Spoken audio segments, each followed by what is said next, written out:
watching it, like I don't want to say I got a little teary eyed, but it's just like the art. Like it just goes to show you. Tears? I'm telling you, it goes to show you how there's levels to this shit. You know what I'm saying? There is levels. I'm curious to see how they're able to use human soldiers as an asset when you're fighting dragons. There isn't. How do you use an army as an asset? And I really feel like the purpose of this was just showing how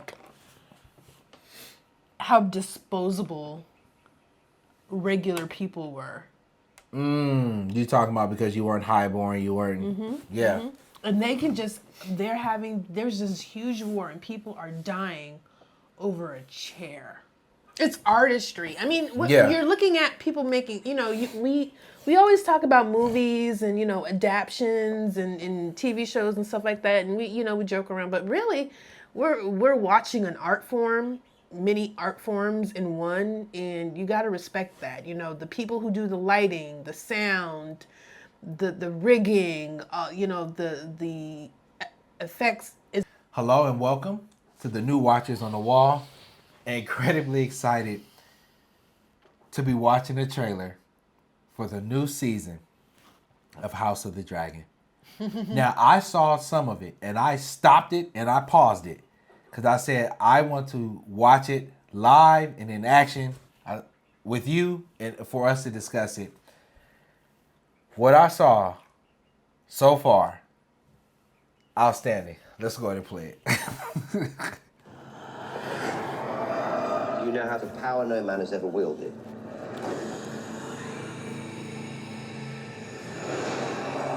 We will have an empire unassailable, Rhaenyra. And our children will rule it forever and a day.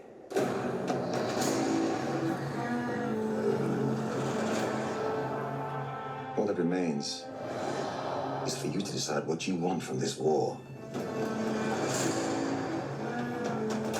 You will do things that your heart would have recoiled from before you came to the throne. The Targaryens are a savage race.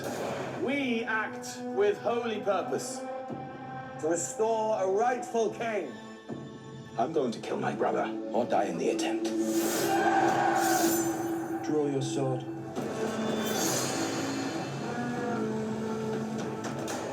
Look to the sky. Doom and ruin surround us. We'll all become beasts before our end. It is no longer safe here.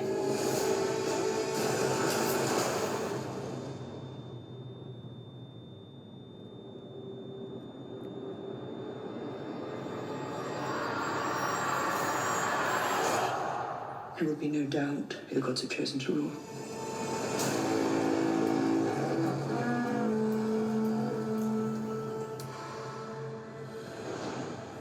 June 22nd. When I tell you, we live in an age where TV shows now, they'll give you 8 to 10 episodes a season, and then you gotta wait 2 years before the next one come out. This might be, from what I've seen in this trailer, the only reason the show should be doing that. Because the quality of what I saw in this trailer, when you talk about the cinematography, the dragons, it looks like the fight scenes are about to be epic. Made your toes curl, huh? When I was watching it, like, I don't want to say I got a little teary eyed, but it's just like the art. Like, it just goes to show you. Tears? I'm telling you, it goes to show you how there's levels to this shit. You know what I'm saying? There is levels to this. It's artistry. I mean, you're looking at people making, we always talk about movies and, adaptions and TV shows and stuff like that. And we joke around, but really we're watching an art form, many art forms in one. And you got to respect that. The people who do the lighting, the sound, the rigging, the effects. Is it FX or effects and things like that? The costuming, the people who write the scripts, adapt it for TV. It is all an art, and for all of it to come together like that, all those different components to come together and make something special like this show, or even just this trailer, it's magical. Yeah, and let's just watch it and kind of go through the scenes. And if you recognize some of the characters, you know that you read more of the books and stuff like that than I ever have, and so. I'm a huge fan of the show, and that from a TV perspective, and just for somebody who may be new to this channel, I discovered this realm of this world of Game of Thrones through you. And I got on the bandwagon so late. You have been telling me to watch this show for so long. And I remember... Tell the people. I remember it vividly. Tell them. How you told me I should watch it. And I said, all right. And you told me to watch it before, was it season 7 dropped? It was season 7. No, season 8. Are you sure it was season 8? It was season 8. Okay, so you told me to watch it before. And I had waited years. You've been waiting. And you had got to, it was just, and he couldn't understand why. I was just like.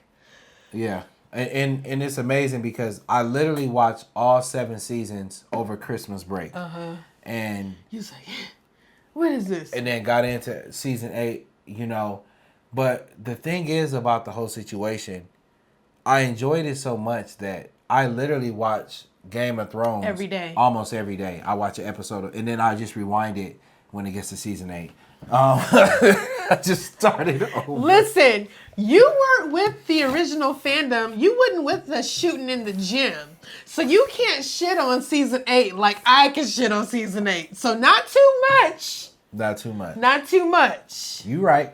Okay? You right. Let's watch this trailer again. Let's watch it again. All right, start from the beginning.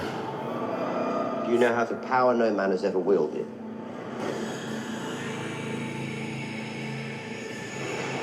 So I guess Damon is talking about all the Dragon Riders she got.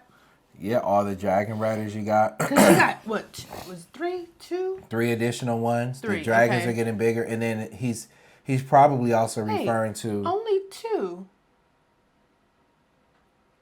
But you got to remember the daughter. She's going to get a dragon. Yeah, Okay. Sheep Stealer. Is it Sheep Stealer? Yeah. Yeah, so she's completely turned the tides, so to speak, which is absolutely amazing. Unassailable, Rhaenyra. And our children will rule it forever and a day. Our children? What does he mean, our children? Because in the book, they do have children. They have children. But is he talking about her children with her former husband? Or really lover, or whatever?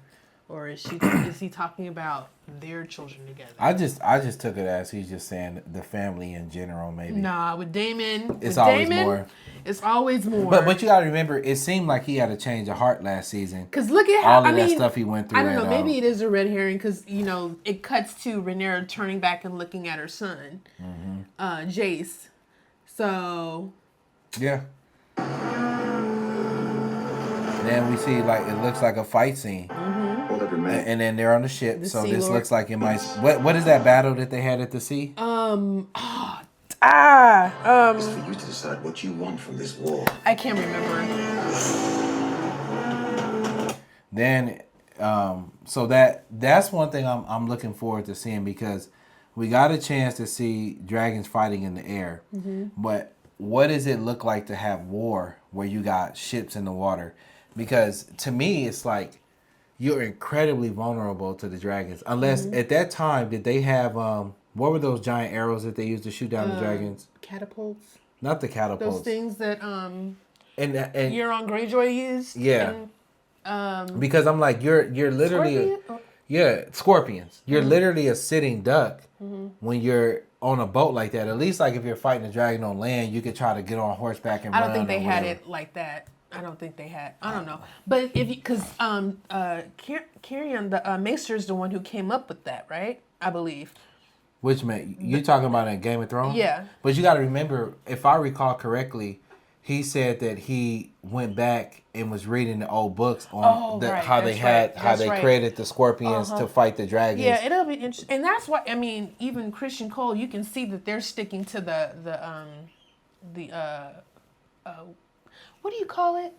Where you have canopy, like woods. He's sticking inside of the woods where I guess the dragons can't. Yeah, you're talking about last season? He's staying out of open feeling. Yeah. And we're looking at Alicent, and I wonder, I don't know how many seasons of this show we're going to get, but eventually, in the book, how she ends up, she goes mad, right? So I'm wondering, are we going to get a chance to see that progression of her going crazy, or is it just going to be I just wonder how they're going to handle that. Yeah, and it looks like they're leaving because that she agreed to leave because it looked like they were in some kind of a tunnel. Maybe they're leaving King's Landing. You will do things that your heart would have recoiled from before you came to the throne. So they're trying to hatch an egg, right? Was that what was happening? Yeah, because they put the egg in the fire or whatever to get it to hatch. And I wonder, is that... They wouldn't hatch that. It would almost be irrelevant to hatch a dragon at that point because it wouldn't be of any use for 10 years, 12 years. Purpose. To restore a rightful king. I'm going to kill my brother. And that's interesting. To restore a rightful king. What makes him rightful? And then also too, we're sitting over here looking at what's his name? Aemon. And the king is talking about killing his brother to get his throne back. So it's obvious that he's like, I ain't giving up this crown. Yeah, so, and I think that the younger person, I think that's Alicent's younger son. That's what I was thinking. He has the smallest dragon, so he's probably, those two brothers are probably going to try to fight Aemon. So there's many different things going on here. There's it's a Game of Thrones again, like people fighting over this throne. You have different people trying to get at this throne, and now Aemon's thrown his hat in the ring. And it's crazy how he's like, why did he never understand that I guess it's complicated because if I was him, I would have never allowed Aemon to be the king because his personality. He was not going to sit on that throne and then when you became get off the throne. And really, what would have probably have been the smartest thing to do was have somebody go and, you know what I'm saying, before to kill him, essentially. But the problem would be, now the city's, the one thing that kept people from attacking the city was Vhagar. So you're in like this catch-22. But you should have known that once this guy had the power, that he was not going to give it up. Who else would it have gone to, though? It would have had to have gone to him, but then once he woke up and he saw that his brother... Once you woke up and he knew that his brother tried to kill him, once he woke up and got some strength and got healthy after a couple months, it was time to go ahead and get back on the throne and say, go arrest my brother. You know what I'm saying? And why they need to arrest him. But, like you said, it may be, he's afraid he lose Vhagar. Or die in the attempt. Draw your sword. I wonder who he was talking to there. You think he was talking to Daemon? Because don't they fight this season or no? Yes, I think they do. Yeah. Because he said, "Draw your sword." Because he's obsessed with Daemon. He's like obsessed with Daemon. Yeah. And you could just tell these battle scenes are going to be epic. It's going to give us the Battle of the Bastards. And that's what I was going to say. Do you think that these battles are going to... What were the battles in Game of Thrones that was dope? Ooh, Battle of the Bastards. That is my favorite. And if you're watching, what was your favorite battle in Battle Game of the Thrones? Bastards? That was actually that's my favorite episode of the whole series. Yeah, the Battle of the Bastards. When Jon Snow, he was looking at all those Boltons coming at him, he's like, God damn. Because he was going to go save his brother, and it was all for nothing. He's like, this is how I'm going to go out. Okay, I'm going to go out like a G. And he drew that sword. Ah! That was the cinematography, the acting, the build up. I mean, just the way they craft stuff. Now, even when you watch like the behind the scenes of like how they shot different scenes, it's just flabbergasting how they accomplished some of the things that they accomplished on the show. It's literally like they're giving you a movie every episode. You know what I'm saying? The quality and all of those things. So I'm curious to see how those battles add up, because I mean some of the memorable battles are of course when the what do you call the people that lived outside the wall? I'm drawing a blank. You call them the free folk, the wildlings, free right? folk, wildlings. Interesting fight scene where they're trying to climb up the thing and all of that kind of stuff. You got the Battle of the Bastards. What was another fight scene that was pretty good? The East Watchman. Oh, that's the same one you just said. East And Watchman. then the one in the 7th season where they were leaving the Free City. They were leaving Bravos with the gold. Oh, yeah. And so to the sky, doom and ruin surround us. We'll all become beasts before our end. It is no longer safe here. And you could just see on the people's faces, like during these battles, it's like, what did I get myself into? Because it's almost not even a war between men. It's literally a war between the dragons. Because it's like I'm curious to see how they're able to use human soldiers as an asset when you're fighting dragons. There isn't. How do you use an army as an asset? And I really feel like the purpose of this was just showing how disposable regular people were. You talking about because you weren't highborn, you weren't And there's this huge war and people are dying over a chair. Who belongs on a chair or on the throne? And whatever petty squabbles that these highborn people are having that don't have nothing to do with the people in Flea Bottom or the people just, you know what I'm saying? It has nothing to do with these people. But they're constantly getting dragged. They're being dragged into this and they're cannon fodder. And how, these people are just disposable. And it's like, I'm just forgetting everybody's names. What was the guy that was sleeping with the king's mom? Oh, Sir Christian Cole. Sir Christian. Like he said in last season when he said, when he saw that man burn to ashes and he said, we've given the war to the dragons. It was, he really has an understanding how once this war starts, like this could be like the end of like civilization, right? Similarly to like how we use nuclear weapons today, how that is their nuclear weapon. It is a nuclear weapon.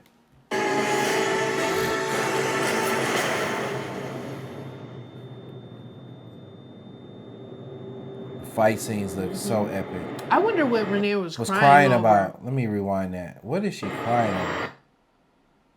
Emma Dorsey is an excellent actress. She is excellent. I wonder if she crying. Is this the season? I don't want to spoiler stuff. I would assume that people know at this point. People. Do you think she could have been crying? Is this the season where her younger children get killed when they were on the boat? Oh. Remember? Yes. Because one of them escapes because if you remember last season, she's in where are the Freys?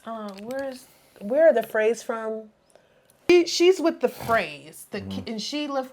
Bela took the younger children, her and Damon's children, to stay not with the Freys, but Eyrie. Took them to the Eyrie for protection. For the protection. And then Bela left to go get the dragon. Yeah. But then as they're traveling, it's my understanding that they get caught in the blockade. The second youngest is able to fly away on his dragon, but the dragon gets killed or something like that. So I bet you, if I was a betting man, I would say that could be what she was crying over. Then we see Sir Kristen doing a lot of fighting. Why does she look like she's having a baby? Is that a dream? Probably. There will be no doubt who the gods have chosen to rule.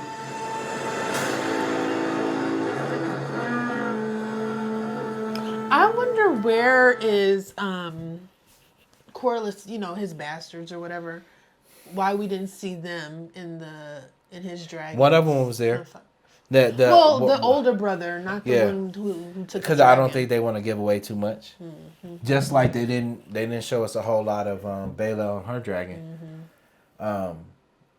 Because that's going to be a big surprise. But man, just watching something like this is just, I just can't wait. Like this has been a good summer. We got From, which is a show that we love. And almost right after From is over, because we're in May, June. Right after From is over, House of the Dragon's about to drop. And I think at the same time we get Interview with the Vampire. The Vampire Lestat. Yeah. It's gonna be a packed summer, baby. I love it. But what are you looking forward to in House of the Dragon in the next season? What in the trailer just had you going? And as trailers go, let's just rank the trailer. This was a really good trailer. But what's going to be our barometer for the rating? I still haven't. Usually I like to use something within the show that catches me as a barometer for things. Right now, I'm not sure what that is. From it's how many? Talisman. Oh, I thought it was Ellis's underwear. Come on now. His draws. No. We ain't never said that. Okay. Well, for House of the Dragon, I don't know yet. I gotta see an episode first. Well, let's just do dragons. Out of 5 Dragon dragons, eggs. what would you give? There you go. Dragon eggs. Out of 5 dragon eggs, what would you give this trailer? I give this trailer a 5. This was an excellent trailer. And one of the reasons why I give it a 5 is because a lot of times trailers kind of give things away. This didn't really give anything away. I think if you were watching this and you were unfamiliar, you would be kind of hard pressed to figure out, like from the trailer, what's going to happen in the show. Like a lot of time, it happens a lot of times. So that was a good, and cinematically, the edit cuts and things, it's a good trailer. Nah, I mean, I'm with you. No. 100%. Like, to get chills when watching this kind of stuff, and because you know that what they're about to give us is about to be cinematic masterpiece, and I'm just excited. I'm just can't wait to go along for the ride. As somebody who hasn't, can't wait to ride a dragon. Yeah, I haven't read the books, but just following along and just being in this world of this, the Westeros world or whatever you want to call it. Yeah, amazing. So don't forget to like, subscribe, and share. We will be covering House of the Dragon on this channel, along with Interview with the Vampire as well. We're getting ready to drop some more Interview with the Vampire videos as well, in addition to our From videos. So we got a lot of stuff coming down the pipeline. If you like From, if you like House of the Dragon, if you like Interview with the Vampire, go ahead and turn on that notification. And as always, our watch is ended, and we will see you in the next video. Peace.